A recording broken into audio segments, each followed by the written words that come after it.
And now, the general weather around Alaska. Welcome to Alaska Weather. I'm meteorologist Peter Chan, coming to you from the National Weather Service in Alaska region on this Monday, August 19th, 2024. And if you'd like additional weather information on top of what I provide in this YouTube video, you can go to weather.gov. It'll bring you to a map of the continental U.S. And if you point and click anywhere on this map, including the one here of Hawaii or Alaska, it'll give you a very specific forecast for anywhere in the nation, including any relevant watches, warnings, or advisories. There's other tabs to explore for all sorts of additional climate information and other things. But quick check of the continental U.S. on this Monday afternoon. We have flood advisories along the New Jersey coastline.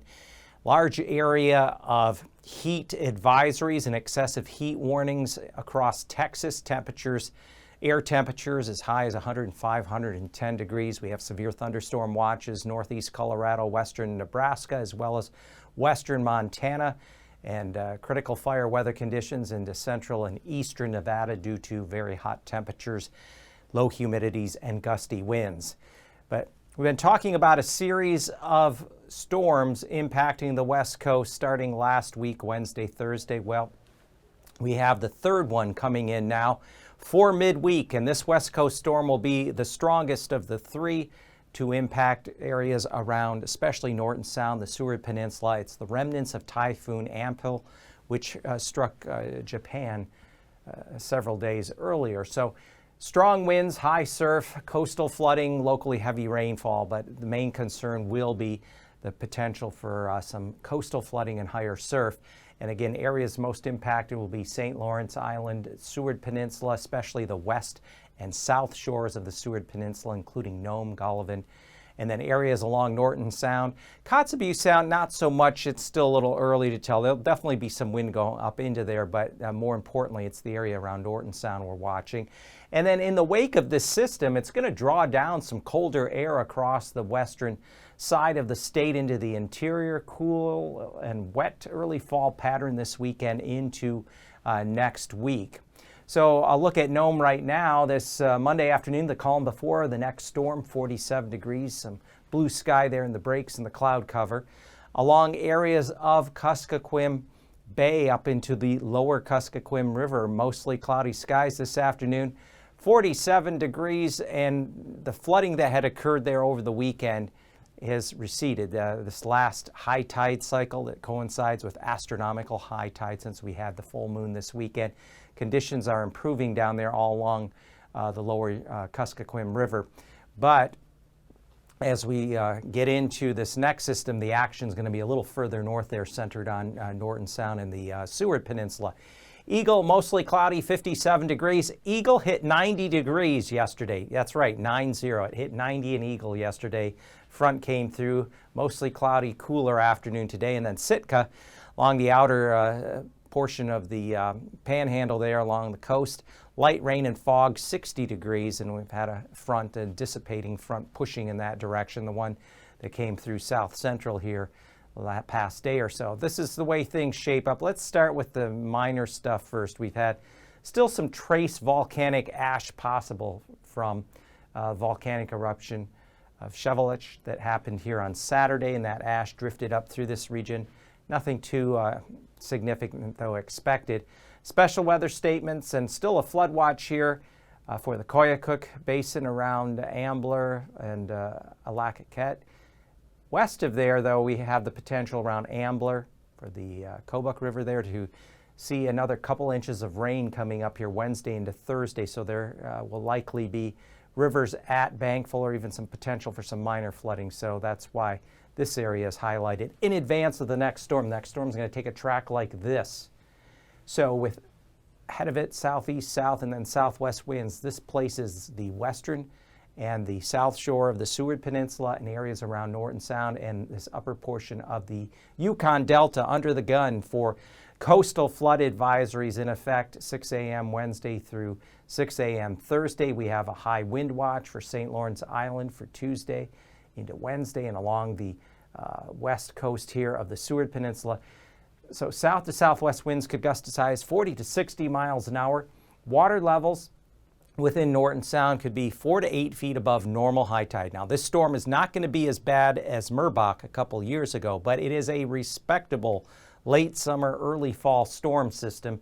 So now is the time, if you live here along the lower Yukon Delta, Norton Sound, and up through the Bering Strait, now is the time to move things out of harm's way, secure property, get it off the beach, get it into a safe location where high winds, high surf, high storm surge can't damage or tear that away if you can.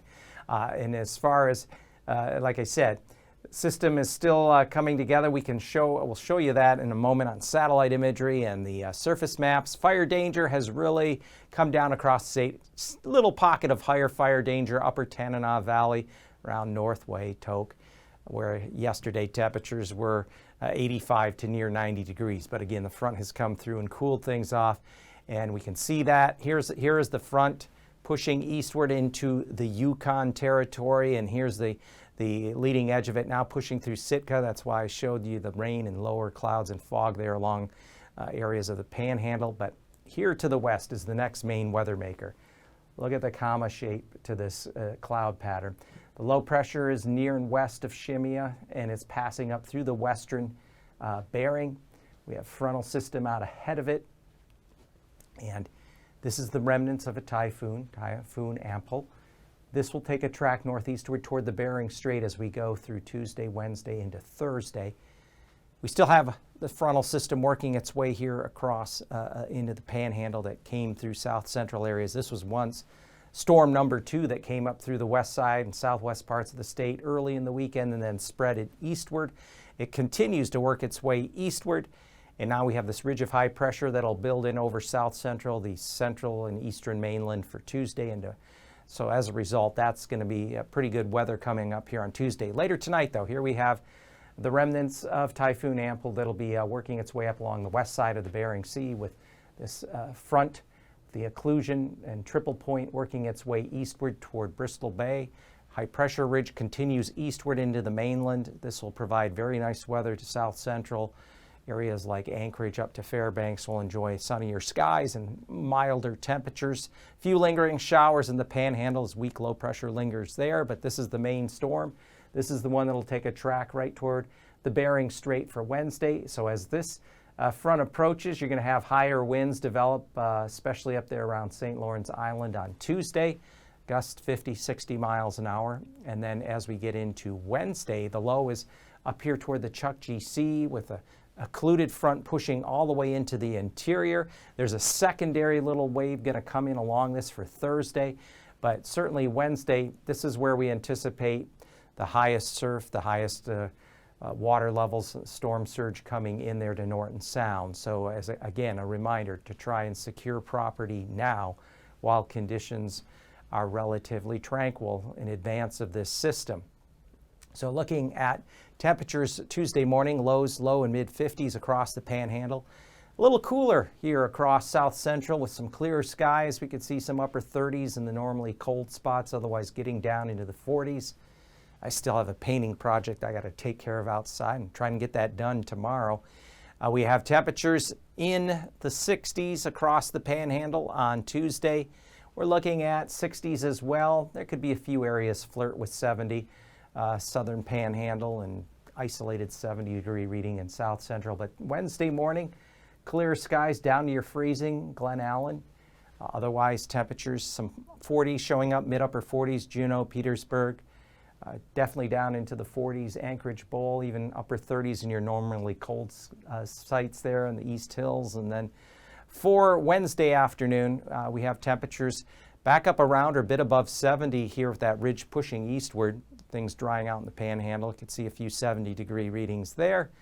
And still Wednesday, temperatures 65 Glen Allen. There's going to be a little wave come through that could bring some rain showers to the Kenai Peninsula around Cook Inlet, Anchorage Bowl for Wednesday afternoon.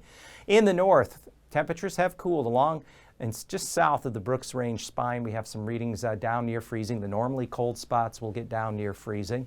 And then temperatures Tuesday afternoon, we start to see some clearer skies nudging up here. So readings only in the 50s for highs instead of 70s, 80s as it has been rather remarkable. But back to the west, we find temperatures Wednesday morning in the 40s, and in the wake of that system, actually some milder temperatures into the lower 50s, because when you have a remnant typhoon like that come up in the Chukchi Sea, it's actually bringing in some air that has origins way down in the tropics and subtropics.